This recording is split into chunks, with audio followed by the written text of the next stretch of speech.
Match eza bien, match eza kitoko bana ya Kinshasa, mbote na bino lingala facile yangoyo. Journal le salama na lingala ya Kinshasa pour nous permettre na bakinois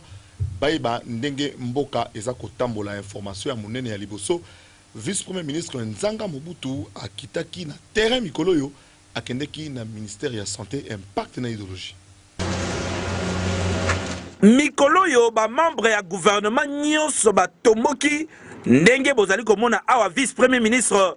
Nzanga Mobutu akitaki mokolo ya lelo na tongo na ministère ya santé pona kosolola na ministre pe pona kotala évolution ya secteur wana. Vice-premier ministre Nzanga Mobutu azwi temps ya kosolola na ministre ya santé Mupipi Mukulumanya à propos ya makambo nyonso ezali koleka na secteur na ye étant donné que masolo ya 5 chantiers ezali pe na santé na kati kolongwa wana bakei na ministre na programme national de transfusion na bandal esika nini vice-premier ministre elongo na délégation mobimba ba visiter étape par étape ndenge nini structure oyo esalaka musala pona ko bomba makila ya batu pe pona ko préserver santé ya ba congolais kolongwa wana ba ekokene na pédiatrie ya Kalembelembe esika nini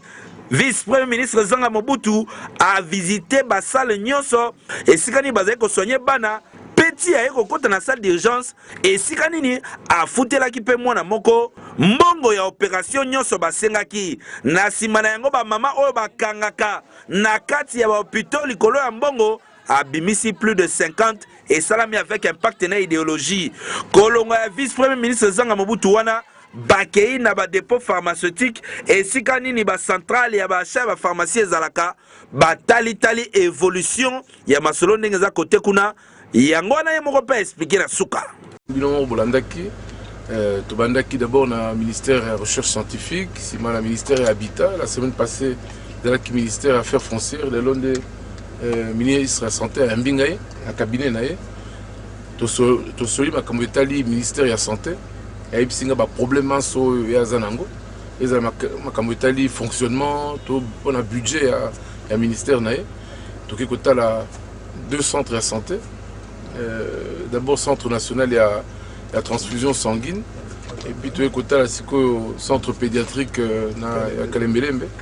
Bon, en tout cas na sepelaki parce que na ba centre de santé mingi on a visité na moni moi différence mon ezaki wana progrès avec makasi ende ezaka problème ya budget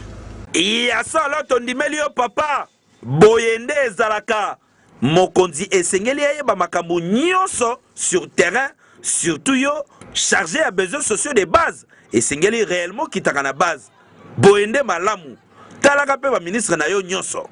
et ça